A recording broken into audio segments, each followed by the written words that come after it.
Ser uma família que ama, a começar, diga assim, a começar de mim. Falar nisso, olha para quem está ao seu lado e diga, a começar de nós. Jesus diz que ninguém pode dar aquilo que não tem. Sai do teu lugar aí e diz assim, a começar de nós. A igreja da Barra está aí, diga glória a Deus. Então olha para quem você não conhece, quem você nunca viu, ou quem você viu poucas vezes, diz a começar de nós. Vai partir de nós, de dentro para fora. De dentro para fora. E aí, lembrando de Jesuicidência, né? Eu revirando as coisas lá no gabinete, aí achei um manual antigo aqui da igreja, bem antigo, dizendo, uma família que ama. Aí ontem eu estava até mostrando na clã, aí o Levi falou, pastor, ainda tinha um complemento aqui, né? E o Espírito Santo vai confirmando essas Jesuicidências, né? O sonho dele é que essa igreja continue sendo uma família que ama, amém? Como Jesus nos ensinou. Todo mundo já abriu aí? João, capítulo 5. Glória a Deus. Versículo 1 começa dizendo, passadas essas coisas, que coisas, né? Jesus curou, ele volta para Galiléia e começa ali o ministério de cura dele, e João começa a narrar, passadas essas coisas, havia uma festa dos judeus, né? E aí não especifica, se é a festa dos tabernáculos, a Páscoa, né? São 3 festas anuais que tem em Jerusalém, que é Pentecostes, Páscoa e Tabernáculo. E aqui não está especificado, mas até hoje, nessas 3 festas, eles largam tudo, param tudo. E, por exemplo, Tabernáculo é uma semana. Eles montam tenda, né, nas calçadas, né, representando o período que eles ficaram ali no deserto. Aí não especifica, né? E Jesus subiu para o templo, como um bom judeu, filho de Israel e das tradições, ele foi também, né? Versículo 2. Ora, existe junto à porta das ovelhas, diga assim, Jesus teve que passar pela porta das ovelhas. Lembra de João 1:29? Ele é o Cordeiro Santo que tira o pecado do mundo. Então, como Cordeiro, ele passou pela porta das ovelhas. Havia lá um tanque chamado em hebraico de Bet-Esda, que significa Bet, casa, Esda, graça, a casa da graça, o qual tinha 5 pavilhões. Nestes jazia uma multidão de enfermos, de cegos, de coxos e de paralíticos. Diga assim, na casa da graça, apesar de ser casa da graça, era uma reunião de derrota. Era a casa da graça, mas a reunião era uma reunião de derrotados, esperando que se movessem a água, porquanto um anjo descia em certo tempo, agitando-a, e o primeiro que entrasse no tanque, uma vez agitada a água, sarava de qualquer doença que tivesse. Diga comigo, limitação humana. Olha para quem está ao teu lado e diga, não limite na sua vida o que Deus não limitou. Diga, não limite no seu casamento o que Deus não limitou. Não limite no seu ministério o que Deus não limitou. Não limite na sua vida profissional. Não limite na tua vida. Não limite, não coloque limite em coisas que Deus não colocou. Estava ali um homem enfermo e havia 38 anos. Jesus, vendo-o deitado e sabendo que estava assim há muito tempo, perguntou-lhe. Qual foi a pergunta, gente? Olha a resposta. Senhor, não tenho ninguém que me ponha no tanque quando a água é agitada, pois enquanto eu vou descer, desce outro antes de mim. Então lhe disse Jesus, levanta-te e toma o teu leito e anda. E o que aconteceu, gente?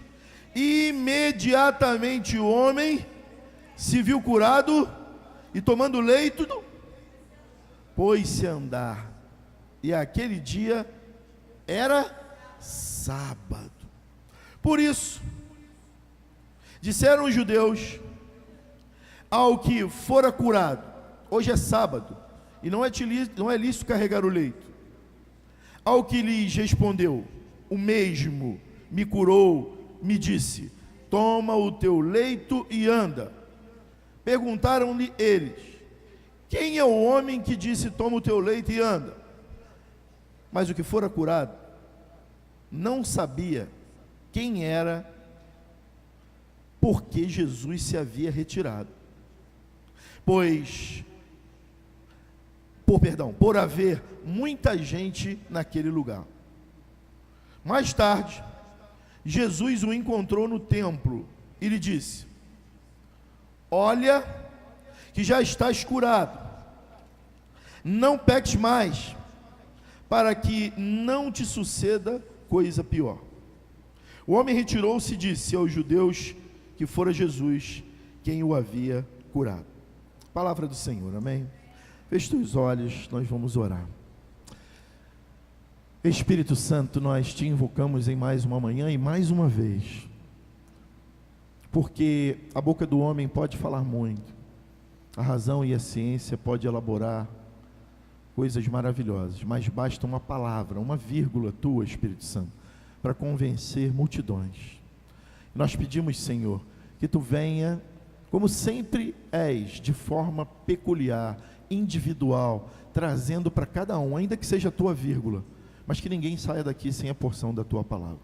A começar de mim, Senhor, fala com o teu povo, em nome de Jesus. Você pode dizer amém? Pode sentar dando glória a Deus, querido. O tema do sermão é: qual o calibre da sua dor? Pergunte a quem está ao seu lado: qual o calibre da sua dor? Qual o calibre da sua dor? Pergunte a outro: qual o calibre da sua dor? Esse homem que nós estamos falando, era 38. 38 anos, é impressionante. As vezes que tivemos em Israel, fomos em Betesda. E uma das coisas que me marca é a dificuldade de chegar em Betesda, a dificuldade de descer.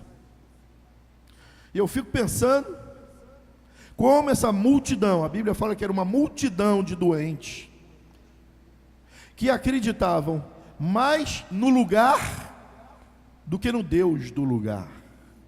Diga assim: Deus, Jesus é maior do que Betesda. Deus é maior do que qualquer lugar, do que qualquer circunstância. Nós limitamos Deus, mas Ele pode fazer mais do que pedimos e pensamos. Nós damos hora para Deus, nós achamos que tem que ser assim, nós convencionamos. E Jesus vem aqui quebrar paradigmas religiosos, paradigmas sociais, paradigmas emocionais, paradigmas em todas as instâncias. Jesus, nesse dia, ele acordou e disse assim: hoje eu vou levantar só para contrariar. E partiu. Eu vou mostrar a verdadeira essência do meu Pai através da minha vida. É impressionante o que leva uma pessoa a esperar 38 anos da vida, todos os dias, por um mesmo propósito, num mesmo lugar. Ontem eu, a pastora, o pastor Tiago, fomos entrevistados em um programa de jovens chamado Altas Jovens, uma cópia gospel do Serginho Grosman, muito legal, muito bacana. Vamos com um grupo aqui, não é? Até o Dorival foi, diga glória a Deus. A Ana foi também.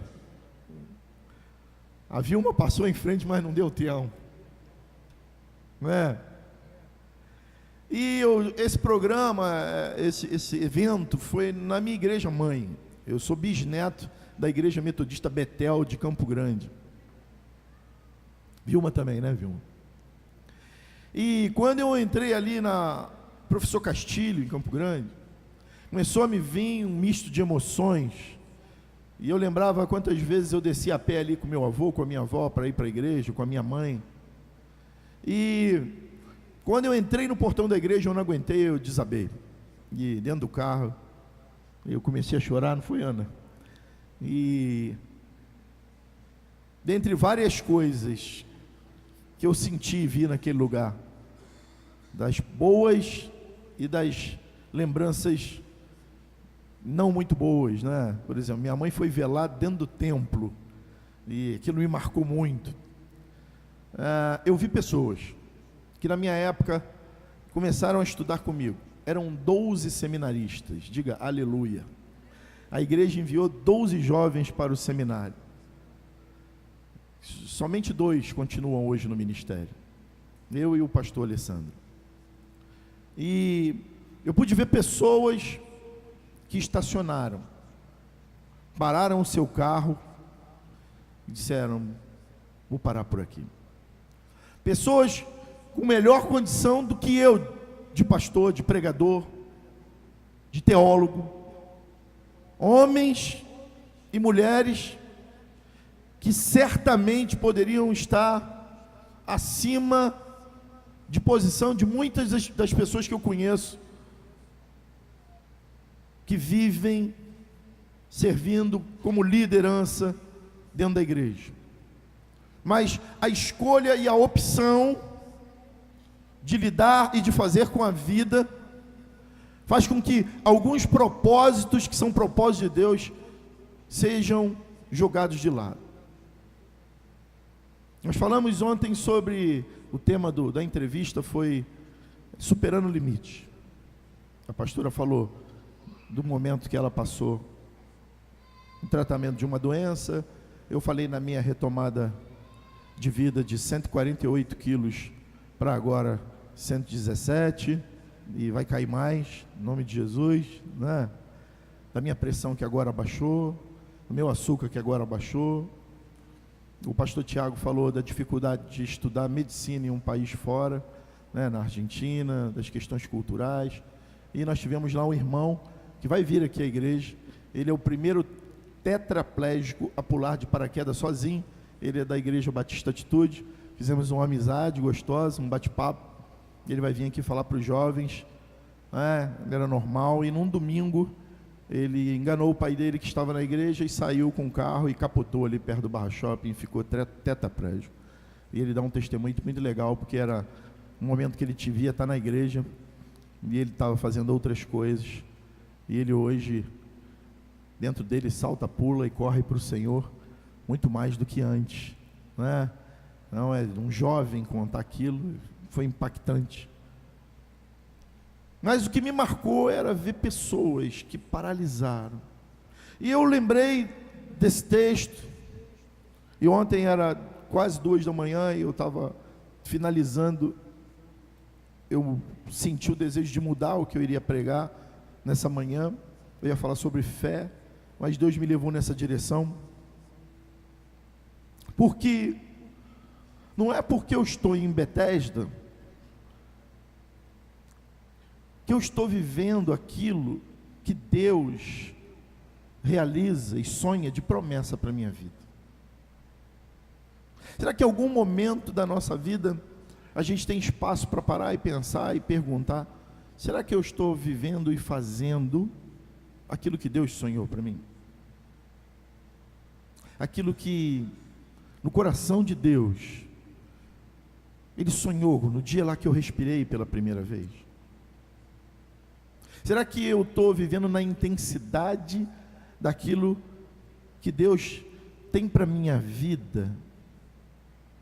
São perguntas que um filósofo, ou quem gosta de pensar, né, irmão, deve se fazer a todo tempo.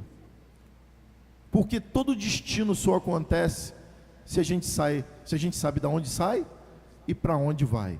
E eu não sei vocês, mas nós já estamos salvos em nome de Jesus, amém? Então olha para quem está ao seu lado e diga assim: ser salvo é muito pouco.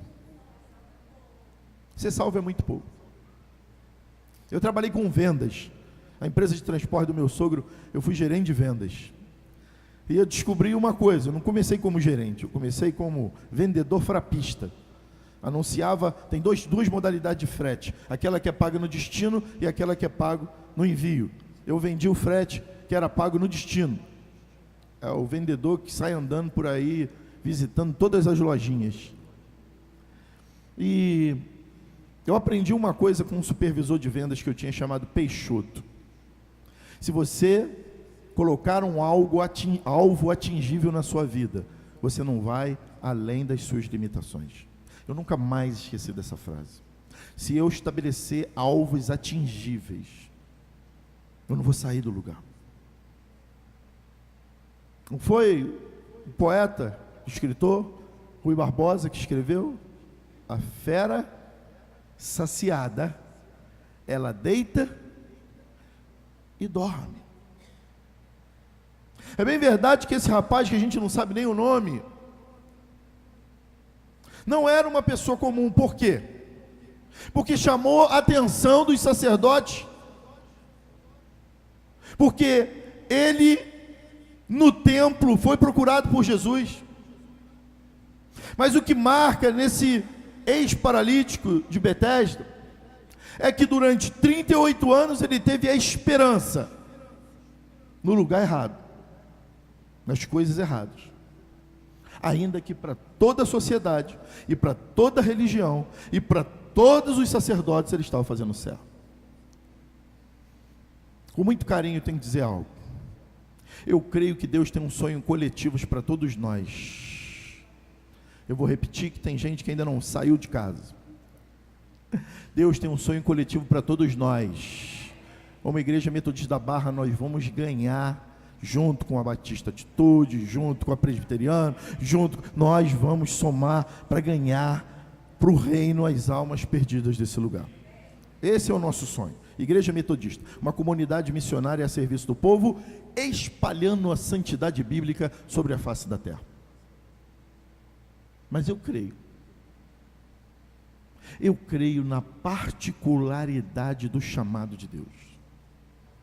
Eu creio que assim como as nossas digitais não são iguais, a nossa alma, os nossos sentimentos não são iguais, eu creio que existe algo especial no coração de Deus para a sua vida, que só você pode fazer nessa terra. Então sacode 10, quem está abrindo boca, quem está dormindo, sacode e diz assim: Deus sonha com você. Ah, pastor, mas eu não sonho mais com Ele. O problema é seu. Ah, pastor, mas eu não acredito. Mas Ele acredita em você. Ah, pastor, mas eu já tenho tantos anos. Ah, eu tenho que chegar igual a Caleb. Caleb chegou lá depois de tantos anos de promessa. Mas ele lembrou, lá em Jefoné, Moisés me prometeu essa terra, mas Caleb, tem gigante nessa terra, é monte, tu não é mais cabrito, tu já está com 70 anos, meu filho. Opa, a mesma força, diga empolgação, a mesma força, diga alma, diga a mesma força, diga comprometimento, envolvimento, a mesma força de lá é a mesma. Eu quero envelhecer como Caleb. Tem mais alguém aqui? Empolgado, maravilhado. Eu quero que o meu neto olhe e se inspire. Meu bisneto fala assim: é doido, mas eu vou ser igual a ele. Muito mais do que ser salvo, eu quero com a minha vida impregnar como purpurina. Quem já caiu purpurina em cima aí? Uma vez eu fugi da minha mãe e fui num tal do bloco do copinho. Diga misericórdia. O diabo, ele é triste, mas Deus, ele é perfeito. Aí minha mãe: não vai aonde? Eu falei: não, vou com meus primos ali só na esquina. Já tinham comprado para mim uma bermuda. O Fábio está rindo porque ele deve ter ido no bloco do copinho também, não foi? Ah lá, ele conheceu. Aonde que era esse bloco? Campo Grande, Rua Viúva Dantas. Eu, você, Peri, Tefal, Claudinho, olha lá. Aí estou eu lá, Fábio. Minha mãe: não, o retiro da igreja. Eu falei: não, eu vou, a mãe. Ah, meu amigo, veio uma menina e fez assim, vá. Diga misericórdia. Quem conhecia Campo Grande antiga, em frente à igreja metodista Betel de Campo Grande, tinha um laguinho. Lembra, Ézer? Meus primos desesperados, que sabia que eu ia entrar no pau mergulhei naquela água, filho, de mendigo, que ali toca lavar, e quanto mais lavava a purpurina, mais impregnava, diga misericórdia. Eu cheguei em casa, quando minha mãe olhou, bem, deixa para lá o final da história.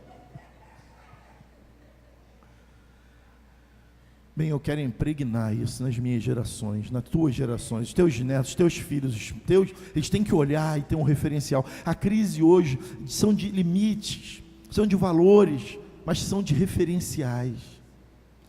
Os jovens não têm referenciais. Fui nessa semana com a minha namorada, diga aleluia.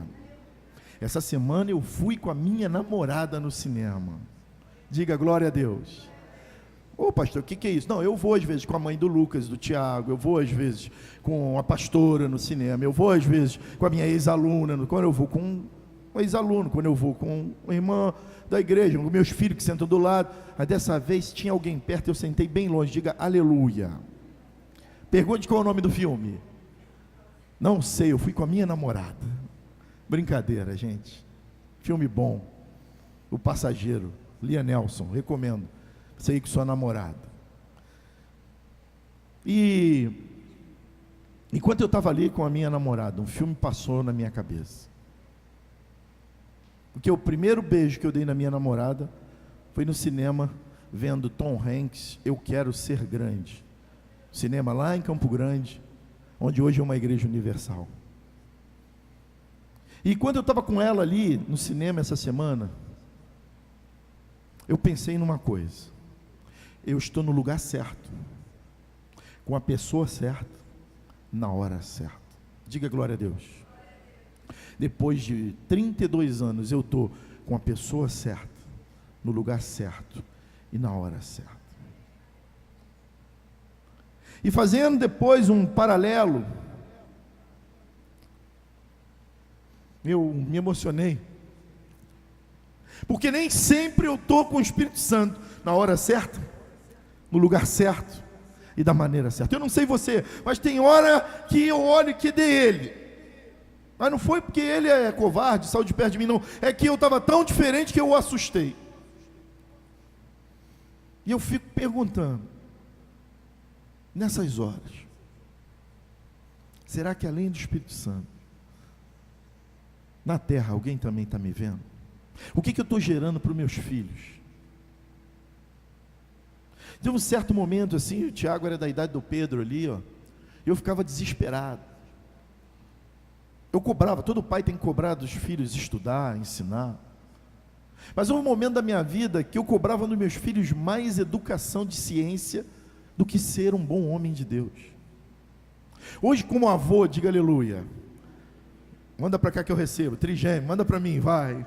Eita, Carla, recebo, né? Como avô, eu quero que meu neto tenha uma função abençoada, que seja um homem provedor na terra. Mas eu quero passar para o meu filho, que antes de qualquer coisa, a preocupação é que ele seja um homem de Deus, porque o resto vai ser consequência. O resto vai ser continuidade. Porque a gente pode estar em Bethesda, que significa casa da graça, e aí ser um enfermo, um cego, um coxo, um paralítico. O que adianta conhecer e ir até a casa da graça, mas ser um cego, um enfermo, um coxo ou um paralítico?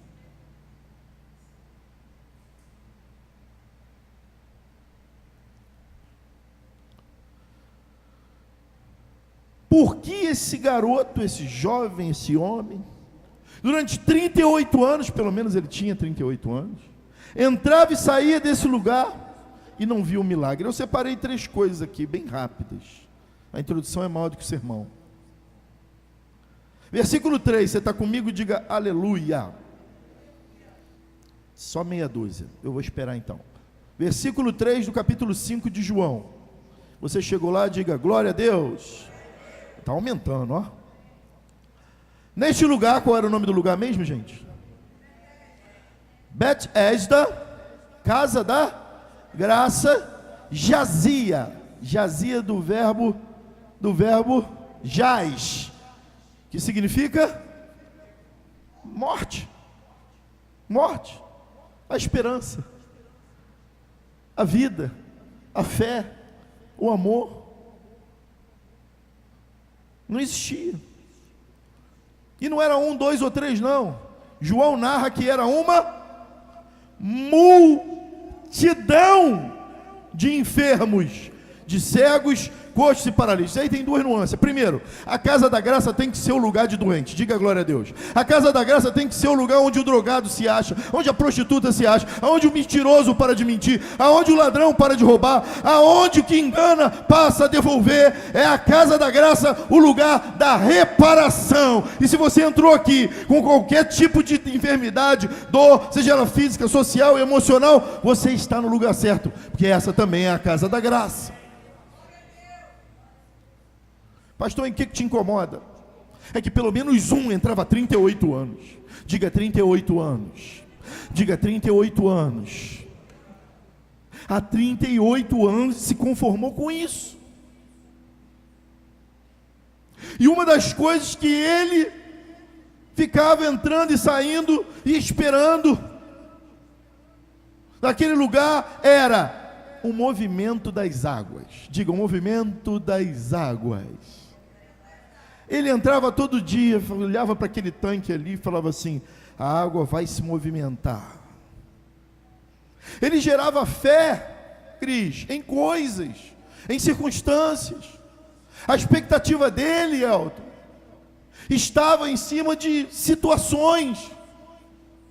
E ele entrava e acreditava. Um milagre está associado ao agito, ao estrondo, ao que chama atenção. Para ele, enquanto estivesse um silêncio, uma normalidade, enquanto não havia barulho, a esperança não renovava. Eu quero dizer que Deus também trabalha em silêncio. E se você está achando que tem algo que está muito parado na sua vida, não faça como esse moço. Acredite, não pare, porque se está parado é porque Deus está trabalhando. Queridos, os momentos que Deus mais trabalhou na minha vida foi quando eu olhava para o céu, Letícia, e olhava e falava assim: Senhor, fala, eu estou ouvindo. E ele não falava nada. As grandes mudanças, as grandes transformações, os grandes milagres, as grandes motivações que eu vi na minha vida foram através do silêncio de Deus. Agora diga para quem está perto de você, diga assim: da maneira que você se posiciona, a vida se apresenta. É como você se posiciona que a vida se apresenta. Como é que eu sei que esse garoto era deprimido? Como é que eu sei que esse garoto não estava se posicionando da maneira que Jesus quis? Como é que eu sei que Jesus falou assim: hoje eu vou lá? Mais tarde a gente vai ver isso aí, mas já vou dar uma pista. A resposta dele, quando Jesus perguntou, a resposta dele denota que ele estava com a autoestima arrasada. Mas vamos deixar isso mais para frente. Ele ficava esperando, vai mover as águas, aí pulava. Vocês lembram de um profeta da antiguidade? Que ele também estava desse jeito, entrou numa caverna e falou assim: vou esperar, com certeza Deus vai se manifestar num terremoto, num temporal, um barulho. Entretanto, Deus se apresentou como um silvo, uma brisa suave. Elias teve uma experiência com essa. Pastor, mas não está acontecendo nada, está indo de mal a pior, está descendo. Deus está no controle. Só segue Ele, só adora, só não desiste dEle, só não paralisa, e vai dando glória a Deus em nome de Jesus. É como a gente se apresenta. Eu aprendo que mesmo quando tudo está parado, Deus está operando um milagre na minha vida. A segunda coisa, esse menino entrava há 38 anos, e a esperança errada, que ele esperava, era na presença de um anjo. Porque a água só ia se mover, Marisa, se um anjo descer. É impressionante como a fé caótica continua sendo tão forte no meio das igrejas até hoje. Observa uma coisa: o homem estava diante do Criador dos anjos. Diga Jesus. Eu vou repetir, você está dormindo, vamos lá. Hoje eu já pedalei, hoje eu já corri na areia, hoje eu já cheguei ontem, que até 2 da manhã fazendo sermão, 3, 5 horas eu acordei hoje, e eu estou aqui, que se me der um monte eu subo, porque o que habita dentro de mim é o poder dos poderes. Então por favor reaja, como você se apresenta na vida, a vida vai ser para você. E aí, querido, é o anjo. Ele estava diante do Criador dos anjos. Diga Jesus. Chegou à igreja. O próprio Deus encarnado, como eu gosto de usar metaforicamente, o Deus que vestiu pele humana, estava diante dele, mas a fé dele estava condicionada ao anjo. A fé dele está condicionada ao lenço, ao perfume, ao óleo, ao pastor, à igreja. É desse jeito. Se não for na sexta, meia-noite, dá 3 pulinhos, não acontece. É a gente que limita Deus. E eu lembro também de um homem que estava tirando o povo de um lugar chamado Egito. E aí esse homem fala assim: Senhor, não dá sozinho. E aí Deus fala para ele assim: eu vou te dar um anjo, Moisés, para te acompanhar em todas as viagens. Lembra disso? O que Moisés responde para Deus? Quantos lembram da resposta de Moisés? Hein?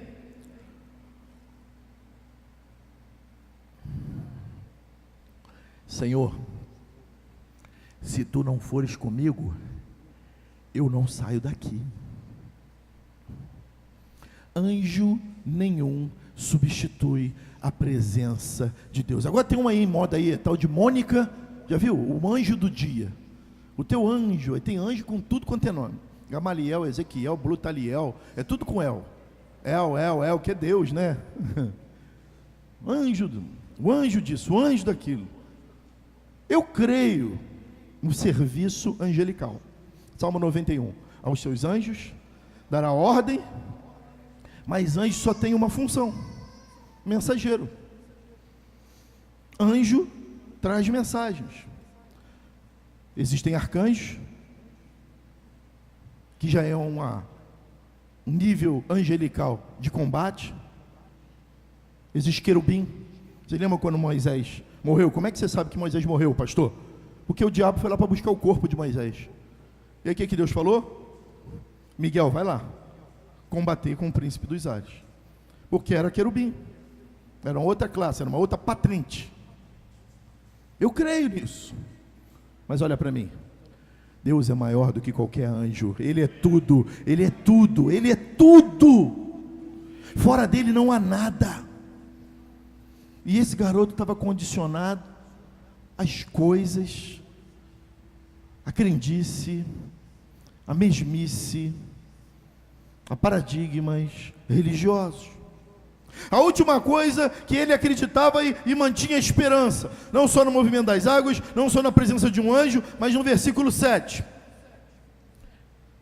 Respondeu-lhe o enfermo, vamos lá, me ajuda, gente. Senhor, não tenho ninguém quando a água é agitada, pois ele acreditava que era por culpa dos outros que eles estavam ali.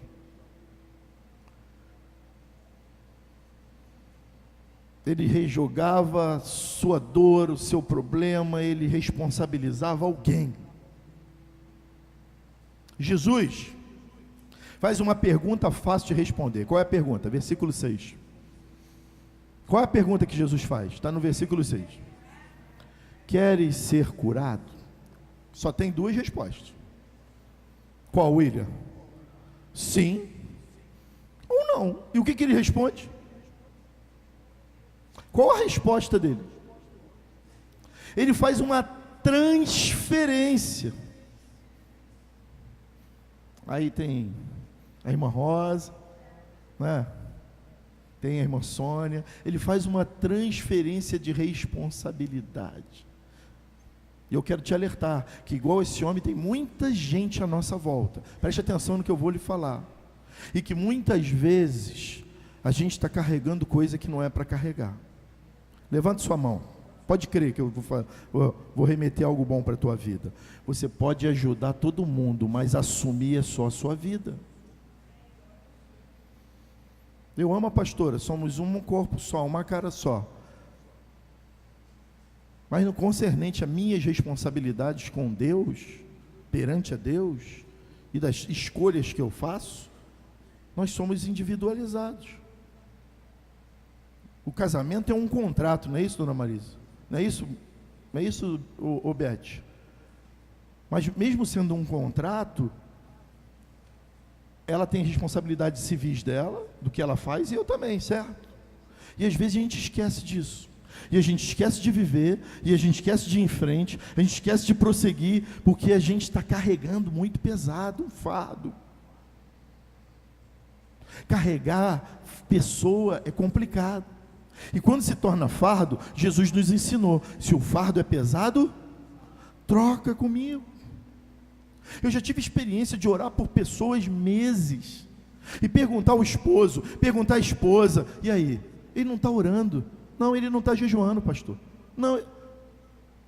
Aí você está entendendo? Você está 6 meses acordando 3 da manhã, para orar, para buscar, e a pessoa mesma não está orando por ela. E aí de repente Deus está aqui, a pessoa está aqui, e Deus fala assim, eu estou passando isso para ensinar ela a orar. Aí você pula no meio, sai da frente. Quanta coisa que eu passei, que se minha mãe, meu pai, vocês pulassem na minha frente, eu não estaria aqui hoje. Luta para quem é amado de Deus é promoção. Eu vou repetir. Luta para quem é amado por Deus se torna promoção. Eu vou repetir que ainda não entenderam, agora em português. Quando alguém que é muito amado e ama a Deus passa por lutas, se prepare que Deus está treinando para algo maior. Agora pegou, aleluia. E às vezes a gente está pulando na frente, no meio. Eu tinha um primo, e o Wesley conhece, ele foi criado com leite com pera, sabe? Jogando búlica no carpete, soltando pipa no ventilador. E eu e uns outros primaiada, era pegando peixinho na vala, barrigudinho, diga misericórdia. Quem aqui já comeu tanajura? Alguém aqui? Adailton, você já comeu. Você é do mato igual a mim. Aquilo torra, que fica igual um amendoim, dá um glória a Deus aí. Essas crianças hoje pegam R$10 de bala, R$10 de bala. Pega R$10 de bala da minha mãe, eu tomava um tabefe. Quando era bala, é quando vinha um homem com um negocinho assim, era uma bala, uma chupetinha vermelhinha, e um biscoito que não tinha gosto, ruim, redondinho pra caramba, e ainda tinha que negociar. Soft, que quando engasgava, só um soco no peito para tirar. Soft ainda é da tua época, minha filha. A minha era Tamarino, vai dando glória. Juquinha, eita glória. Sete Belo já é a tua geração, filha.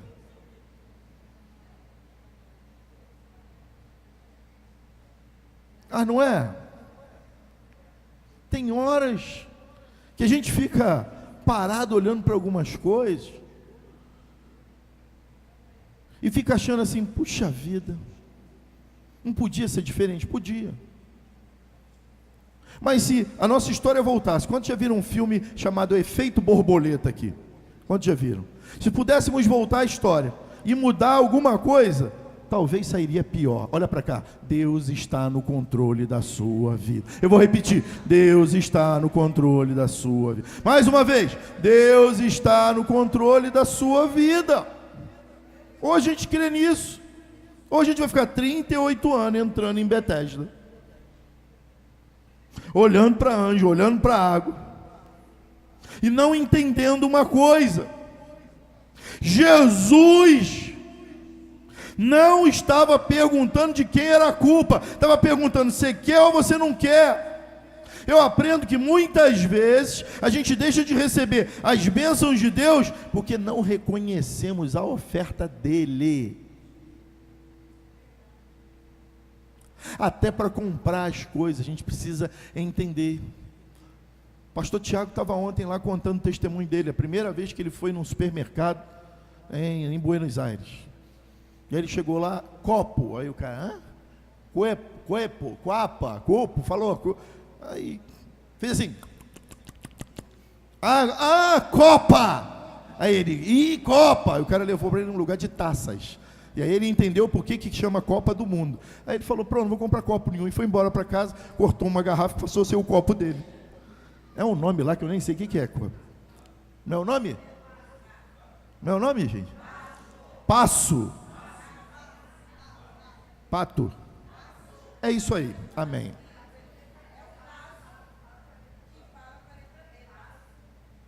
Vaso com B. Vaso. Eu adoro português. Eu vou para Israel, uma beleza, gente. Eu vou me comunicar, eu falo metade italiano, metade em português, metade em portunhol, metade em inglês, e eles ficam tudo rindo da minha cara. Mas eu chego, eu peguei um motorista de táxi árabe. Sônia, 1h da manhã, perdido lá naquele shopping ao ar livre, lá no centro de Israel, querendo voltar para o hotel, eu só tinha o cartão. Eu consegui dizer que Ézer era flamenguista, e que eles moravam na Rocinha, porque flamenguista mora tudo lá e bate nos outros. E o árabe ria pra caramba. Aí ele falou, qual o melhor time? Eu, Botafogo. Aí ele, Botafogo.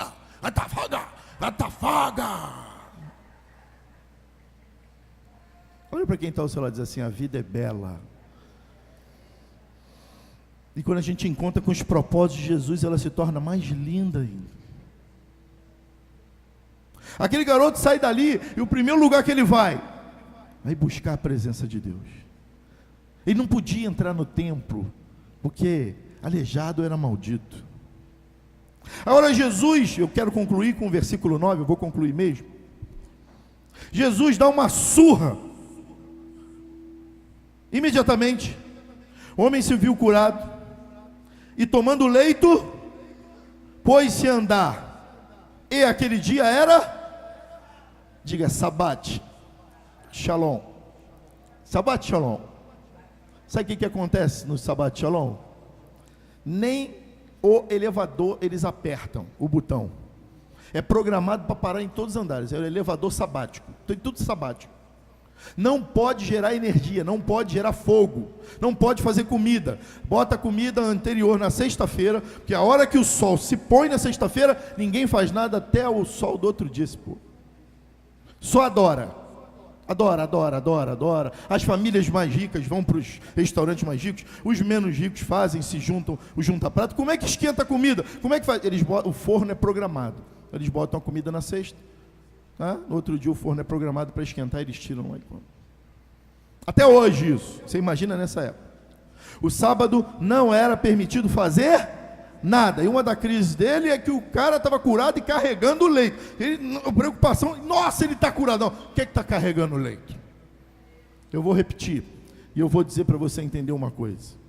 Você pode até 2017 estar carregando, deitando em leito, mas aqueles que te viram deitado em qualquer tipo de leito na tua vida, na hora que você entendeu os propósitos de Deus, e entrar em Betesda para encontrar com Ele, aqueles que te viram deitado no leito, vão te ver carregando o leito, porque vai ser o local do teu testemunho. O que era objeto de vergonha, vai ser objeto de testemunho. E presta atenção, isso pode ser no sabate do homem, na condição do homem, porque o texto aqui, quando fala e contextualiza que era sábado, ele está dizendo que para a religião, que para os judeus, que para os homens daquele lugar, era impossível fazer aquilo. Sabe o que Jesus está dizendo? Eu sou o Senhor do sábado. Eu faço tudo na hora que eu quero, do jeito que eu quero e da maneira que eu quero. Qual é o segredo desse texto? Encontrar com Jesus. Encontrar com Jesus e ouvir a voz dele. Até quando a gente vai comprar uma coisa, se a gente não entende, a gente não leva para casa. E a proposta de Jesus é simples: vinde a mim, e eu. Será que você não está carregando o que já era para ter entregue na mão dele? Será que você não está acreditando coisas, confiando em coisas que já era para ter entregue a ele? Nessa manhã não tem nada. Se há algo de bom que vocês olham para cá e vê, não sou eu sou muito ruim.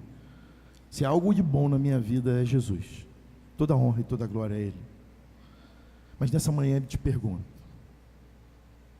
queres ser curado? Se você tem algo na sua vida que precisa ser apresentado, sem desculpa, sem transferência, sem acreditar a nada, mas direto a ele. Talvez você nunca rasgou o coração como deveria. Fazer como Joel. Até agora esse povo rasgou as vestes, e eu, Senhor, chego na tua presença e rasgo o meu coração. O que Joel ouviu? Joel: os sinais seguirão aqueles que creem. A proposta de Jesus é clara, é assim. Ele não prometeu casa nova, carro zero, ausência de problema, mas ele prometeu uma coisa: eu vou estar com cada um de vocês até que tudo se acabe. Eu vou repetir: estarei convosco até o fim de tudo. Salmo 121. Ele é o guarda de Israel. Ele guarda a nossa entrada e ele guarda a nossa saída. O dia que chegamos nessa terra, que saímos da barriga da mamãe, ele estava lá. E o dia que a gente... Respira fundo aí. Não, é fundo, gente. Vamos lá. 1, 2, 3 e... Já, respira fundo. Agora coloca o ar para fora. O dia que você fizer isso pela última vez, ele vai estar lá. Ele vai estar lá, pegando na tua mão e dizendo: vem, vem, seja bem-vindo, amado, querido. Vamos para um lugar onde papai preparou para você, desde a fundação do mundo. Se você tiver algo a apresentar a ele nessa manhã, ajoelhe no seu lugar. Pastor, eu não posso ajoelhar.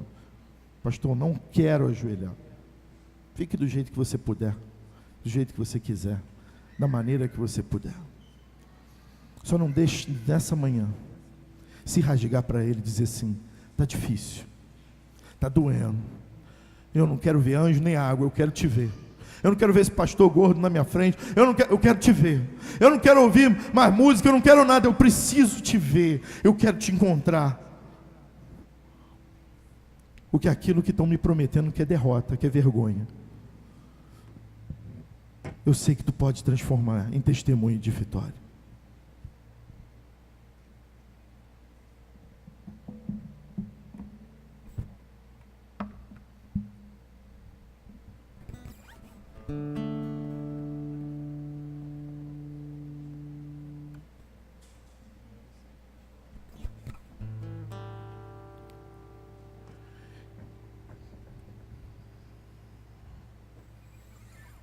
Enquanto o ministério de louvor se organiza, não tenha pressa. Ainda temos 10 minutos.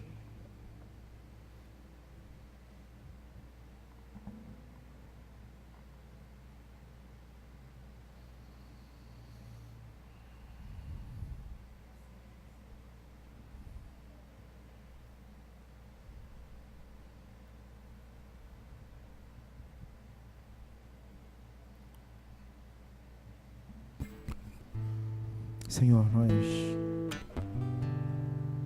nos apresentamos e nos achegamos a Ti, totalmente enfraquecidos, Senhor. Nós queremos perder a força nessa manhã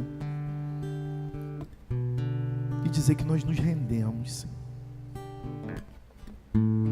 Senhor, nós não estamos enfraquecidos para o mundo, não, porque no mundo nós temos cara de leão, mas diante de Ti, Senhor, nós queremos ter cara de cordeiro. Queremos ser Tuas ovelhas, Senhor, porque ouvimos a Tua voz e ouvimos as Tuas promessas que diz que as ovelhas seguiriam o bom pastor, e o bom pastor deu a vida pela ovelha. Eu sei que quando Tu nos compraste não só com as nossas virtudes, compraste com tudo, até com os nossos defeitos e com os nossos problemas também. E queremos apresentar a Ti nesse momento.